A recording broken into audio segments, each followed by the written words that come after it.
తమిళనాడులో విజయ్ కింగ్ అవుతున్నారు. King maker అవుతారేమో అనుకుంటే కాదు, నేను కింగ్ అని చెప్పేసి ప్రూవ్ చేశారు. చరిత్రను తిరగరాశారు. సో ఇప్పటికే సోషల్ మీడియా ప్లాట్ఫామ్స్లో విజయ్ మేనియా మారుమోగిపోతోంది. ఎన్ని ఒడిదుడుకులు ఎదురైనా, ఎన్ని ఇబ్బందులు పెట్టినా, కేంద్ర దర్యాప్తు సంస్థలు ఎన్ని ఇబ్బందులు పెట్టినా, సెన్సార్ బోర్డు ఎన్ని ఇబ్బందులు పెట్టినా, కుటుంబ సమస్యలున్నా, భార్య నుంచి విడాకుల ఆ బాధ ఉన్నా కానీ విజయ్కి పట్టినటువంటి ఆ ప్రెజర్స్ ఏవైతున్నాయో అవే ఈరోజు విజయ్ని లేపి నిలబెట్టాయి. సింహం సింగిల్గా వచ్చింది అన్నటువంటి డైలాగ్ను సినిమాల్లోనే కాదు పొలిటికల్ స్టార్ హీరోగా కూడా నిజం చేశారు విజయ్ అని చెప్పడంలో ఎలాంటి సందేహం లేదు. చాలామంది విజయ్ని తక్కువ అంచనా వేశారు. అసలు విజయ్ 5 నుంచి 10 సీట్లు వస్తే మహా ఎక్కువ అన్నటువంటి ఎగ్జిట్ పోల్ సర్వేలు కూడా ఇవ్వడం జరిగింది. బట్ వాటన్నిటినీ అంటే ప్రజలే ప్రామాణికం, ప్రజలే ఫైనల్ అన్నటువంటి భావనను మరొక్కసారి నిజం చేశారని చెప్పాలి ఈరోజు తమిళనాడు ప్రజలు. సో ఎప్పుడు ఉండేటువంటి ఆ డిఎంకే ఏఐడిఎంకే కాకుండా ఒక కొత్త దానాన్ని విజయ్ రూపంలో చూడడానికి తమిళ ప్రజలు, తమిళ తంబిళ్ళు ఇష్టపడ్డారన్నది మాత్రం స్పష్టంగా కనిపించింది. చాప కింద నీరుల విజయ్కి ఈరోజు యువత, మహిళలు, తమిళ ప్రజలు మొత్తం కూడా విజయ్ వైపు ఉన్నారని చెప్పడంలో ఎట్లాంటి సందేహం లేదు. సో ప్రస్తుతానికి తమిళనాడులో విజయ్ 109 స్థానాల్లో ముందంజలో ఉన్నారు. ఏఐడిఎంకే 65 స్థానాల్లో ఉన్నారు. డిఎంకే 60 స్థానాలకు పరిమితం అయిపోయింది. అయితే మరింత సమాచారం మా కరెస్పాండెంట్ సైదులు అందించడానికి సిద్ధంగా ఉన్నారు. సైదులు, అంచనాల్ని తలకిందులు చేశాడు దళపతి విజయ్. సో ఇప్పటికే ట్రాఫిక్ జామ్ అవుతోంది. ఇన్స్టాగ్రామ్ కానీ, సోషల్ మీడియాలు కానీ కంప్లీట్లీ విజయ్ మేనియాతో ఒక ట్రాఫిక్ జామ్ నడుస్తోంది. సో ఎక్స్పెక్టేషన్స్కి కంప్లీట్ క్వైట్ ఆపోజిట్లో విజయ్ ఇస్తున్నటువంటి రియాక్షన్ ఎట్లా చూడాలి? తప్పకుండా ఎవరు కూడా ఊహించలేదు శ్రీకాంత్. తమిళనాడు రాజకీయాల్లో అదేవిధంగా మన దేశంలో ఉన్నటువంటి అన్ని రాష్ట్రాలు కూడా ఎవరు కూడా ఈ యొక్క పరిణామం ఎవరు కూడా ఊహించలేదు. ఎందుకంటే ఒక్కసారిగా పార్టీ పెట్టిన 2 ఏళ్లకే దాదాపుగా మ్యాజిక్ ఫిగర్ దాటి, అంటే మ్యాజిక్ ఫిగర్ చెరువులో టీవీకే పార్టీ వస్తుందంటే ఇది మామూలు విషయం కాదు. దాదాపుగా 100కి పైగా స్థానాల్లో స్పష్టమైన లీడుతో టీవీకే పార్టీ ముందంజలో ఉంది. విజయ్ కూడా 2 చోట్ల పోటీ చేస్తున్నారు. ఆయన కూడా ముందంజలో కొనసాగుతున్నారు. తిరుచి ఈస్ట్లో, పెరంబూర్లో ఆయన ముందంజలో కొనసాగుతున్నారు. 2 నియోజకవర్గాల్లో కూడా విజయ్ మంచి మెజారిటీతో గెలిచే అవకాశం అయితే కనిపిస్తుంది.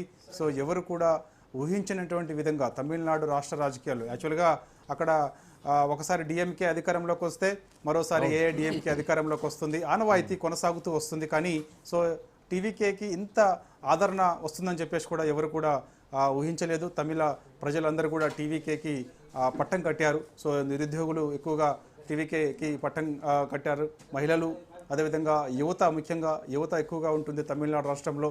మంచి ఫాలోయింగ్ విజయ్కి ఉంటుంది. అయినా సరే ఆయనకి ఎక్కువగా అంటే యాక్చువల్గా అందరూ అనుకున్నారు సినీ గ్లామర్ వరకే పరిమితం అవుతాడు విజయ్ అని కూడా అందరు భావించారు. సో ఆయన ఎన్నికల ప్రచారం చూసినప్పుడు కూడా విజయ్ని చూసేందుకు మాత్రమే పెద్ద సంఖ్యలో ప్రజలు వస్తున్నారే తప్ప అది మళ్ళీ ఎన్నికలకు వచ్చేసరికి ఓట్ల రూపంలో విజయ్కి ఓట్లు పడతాయో లేదో అని కూడా చాలామంది అనేక సందేహాలు వ్యక్తం చేశారు. కానీ అన్నీ తలకిందులు అయిపోయాయి. సో ఎంతమంది అయితే విజయ్ని చూసేందుకు వచ్చారో సో వారందరూ కూడా యువత కానీ, మహిళలు కానీ, నిరుద్యోగులు కానీ, ఉద్యోగులు కానీ, తమిళనాడు ప్రజలందరూ కూడా టీవీకేకి విజిల్ గుర్తుకి ఓటు వేశారు. మంచి మెజారిటీ దిశగా అడుగులు వేస్తున్నారు. అయితే ఇప్పుడు ఇక్కడ ఒక స్పష్టమైనటువంటి మ్యాజిక్ ఫిగర్కి చేరువలో టీవీకే లేకపోతే ఇక్కడ ఇంకొక పాయింట్ అర్థమవుతుంది సైదులు. అంటే జనరల్గా మీరు అన్నారు సినిమా హీరో కాబట్టి క్రౌడ్ పుల్లింగ్ అందుకే వస్తున్నారేమో అని చెప్పేసి. బట్ ఒక పవన్ కళ్యాణ్కి వచ్చినటువంటి క్రౌడ్ని చూసినాం మనం. మెగాస్టార్ ప్రజారాజ్యం సమయంలో చిరంజీవికి వచ్చినటువంటి క్రౌడ్ని చూసాం.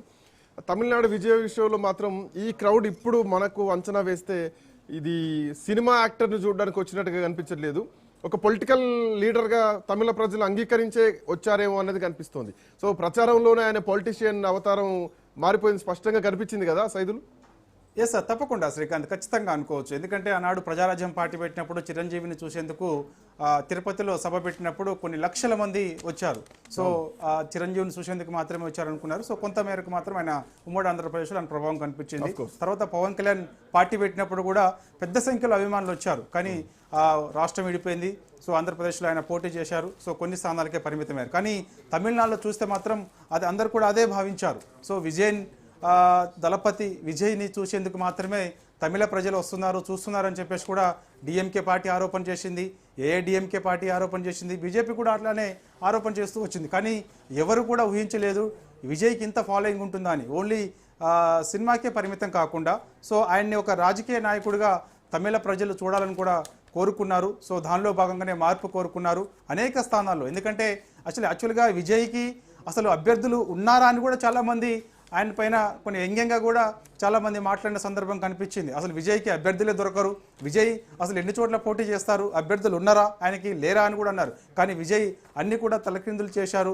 సామాన్యుడికి కూడా తన డ్రైవర్ కొన్ని ఏళ్ల నుంచి తన ఇంట్లో తనకున్నటువంటి వ్యక్తిగతమైన డ్రైవర్ కుమారుడికి కూడా టికెట్ ఇచ్చారు. సో దాన్ని హక్కున చేర్చుకున్నారు. సో అవన్నీ కూడా చాలా వరకు కూడా తమిళనాడు ప్రజలందరినీ కూడా చాలా వరకు కొంత ఆలోచింప చేసింది. సో ఇవన్నీ కూడా అంటే కింది స్థాయి లీడర్ అంటే ఎలా ఉండాలి ఏంటనేది కూడా సో అవన్నీ కూడా ఆలోచింపజేసింది. సో అందుకు తమిళనాడు ప్రజలందరూ కూడా మార్పు కోరుకున్నారు. దానిలో భాగంగానే దాదాపుగా 100కి పైగా స్థానాల్లో విజిల్ గుర్తుకు ఓటేసి టీవీకే పార్టీ అభ్యర్థుల్ని గెలిపించే దిశగా తమిళనాడు ప్రజలందరూ కూడా కంకణం కట్టుకున్నారు. సో కాకపోతే హంగొచ్చే అవకాశం అయితే కనిపిస్తుంది శ్రీకాంత్, చూడాలి మరి. ఎందుకంటే యాక్చువల్గా మనం ఇంతకుముందు మాట్లాడుకున్నాం అంటే టీవీకే ఏఐడిఎంకేతో పొత్తు పెట్టుకుంటుందా, ఆ విధంగా అధికారం దిశగా అడుగులు వేస్తుందని. కానీ విజయ్ విముఖత వ్యక్తం చేస్తున్నట్టు తెలుస్తుంది ఏఐడిఎంకేతో పొత్తు పెట్టుకునేందుకు. అందుకు మరి చూడాలి. కాంగ్రెస్ పార్టీ తమిళనాడులో 5 స్థానాల్లో లీడ్ కనబరుస్తుంది.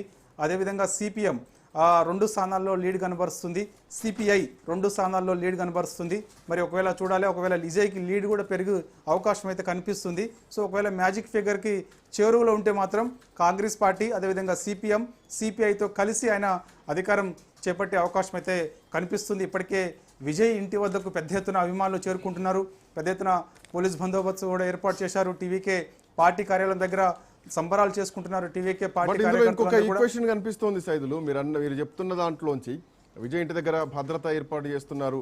ఒక సినిమా స్టార్ నుంచి ఎమ్మెల్యే అవడమా, లేదంటే పవన్ కళ్యాణ్ లాగా రాజకీయాల్లో 10 ఏళ్ళు పార్టీని నడిపించి డిప్యూటీ సీఎం అవడమా, ఇదంతా వేరు. బట్ పార్టీ పెట్టిన 2 ఏళ్లకే సినిమా స్టార్ నుంచి ఏకంగా సీఎం అవడం మాత్రం చరిత్రలో చాలా అరుదు. ఒక ఎన్టీఆర్ ఎంజీఆర్ తర్వాత నాకు తెలిసి ఆ చరిత్రను మళ్ళీ తిరగరాసింది, హిస్టరీ క్రియేట్ చేసింది విజయలానే కనిపిస్తోంది కదా, ఎక్కడా కనీసం పాలిటిక్స్ లో లేకుండా. ఎస్ శ్రీకాంత్, ఖచ్చితంగా అనుకోవచ్చు. ఎందుకంటే ఎన్టీఆర్ తర్వాత ఎంజీఆర్ తర్వాత చరిత్రను తిరగరాసింది విజయ్ అని కూడా అనుకోవచ్చు. ఎందుకంటే మన దేశ రాజకీయాల్లో ఎవరు కూడా ఇంత తక్కువ సమయంలో పార్టీ పెట్టి సో ఇంత మెజార్టీ స్థానాల్లో విజయం దిశగా అడుగులు వేయడం అనేది ఎప్పుడు కూడా జరగలేదు. ఆనాడు ఎన్టీఆర్కి ఎంజీఆర్కి మాత్రమే సాధ్యమైంది. ఇప్పుడు 2026 శాసనసభ ఎన్నికల్లో, తమిళనాడు శాసనసభ ఎన్నికల్లో అది విజయ్కి మాత్రం దక్కిందని కూడా మనం చెప్పుకోవచ్చు. సో ఏదేమైనా సరే అందరు యాక్చువల్గా మనం అనుకున్నాం వెస్ట్ బెంగాల్ వైపు అందరు కూడా చూపు ఉందని చెప్పేసి కూడా, అంటే దేశ రాజకీయాల్లో వెస్ట్ బెంగాల్ రాష్ట్రంలో ఎవరు గెలుస్తారు ఏంటని. సో ఒక పక్కా సర్వేలు చెప్పాయి వెస్ట్ బెంగాల్లో బీజేపీ అధికారం దిశగా అడుగులు వేయబోతుందని. అది నిజమైంది. కానీ తమిళనాడు రాజకీయాలకు వచ్చేసరికి కానీ ఎవరు కూడా ఊహించలేదు. అన్ని సర్వేలు కూడా దాదాపుగా డిఎంకేకే జై కొట్టాయి. ఒకే ఒక్క సర్వే మాత్రం టీవీకేకి జై కొట్టింది. అది నిజమా అబద్ధమా అని కూడా చాలా మంది అని భావించారు. కానీ ఎవరు కూడా ఊహించలేదు. ఎగ్జిట్ హాస్యాస్పదం చేశారు, దాని పెద్ద పట్టించుకోలేదు కూడా.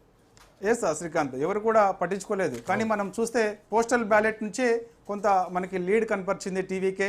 సో అప్పటి నుంచి ఇప్పటి వరకు కూడా ఇక వరుసగా అంటే కంటిన్యూ అవుతూనే ఉంది లీడ్ మాత్రం. దాదాపుగా 100కి పైగా స్థానాల్లో లీడ్ కనబరుస్తూనే ఉన్నారు. సో ఆఖరికి చూస్తే తమిళనాడు రాష్ట్ర రాజకీయాల్లోనే అంటే ఇప్పుడు ఉన్నటువంటి సీఎం స్టాలిన్ కూడా వెనకంజలో కొనసాగుతున్నారు.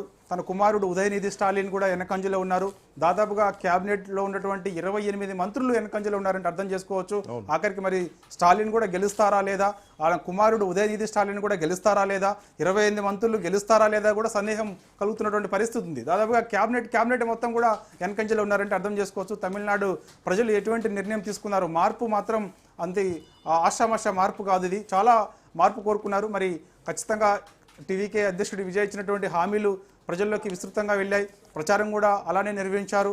సో ఇప్పుడు అతని పైన కూడా చాలా వరకు ప్రజలకు ఇచ్చినటువంటి హామీలు ఏవైతే ఉన్నాయో అంతే నమ్మకంగా నెరవేర్చాల్సిన బాధ్యత ఇప్పుడు చాలా బాధ్యత విజయ్కి పెరిగింది. అంత మామూలు విషయం కాదు. ఎందుకంటే విజయ్ ఓన్లీ సినిమాకే పరిమితం అవుతారనుకున్నటువంటి తమిళ ప్రజలు ఇవాళ ఆయన్ని ఒక ముఖ్యమంత్రి స్థాయిగా ముఖ్యమంత్రినే కోరుకుంటున్నారు, ముఖ్యమంత్రిగా ఉండాలనుకున్నారు. కాబట్టి చాలా బాధ్యత విజయ్కి పెరిగింది. కాబట్టి చూడాలి మరి విజయ్ పరిపాలన ఏ విధంగా ఉండబోతుంది ఏంటనేది కూడా మనకి ఇప్పుడు తర్వాత తెలిసే అవకాశం అయితే ఉంది. సో ఏదేమైనా సరే మాత్రం తమిళనాడు రాజకీయాల్లో ఒక్కసారిగా అనూహ్యమైనటువంటి మార్పు మాత్రం స్పష్టంగా కనిపించింది శ్రీకాంత్.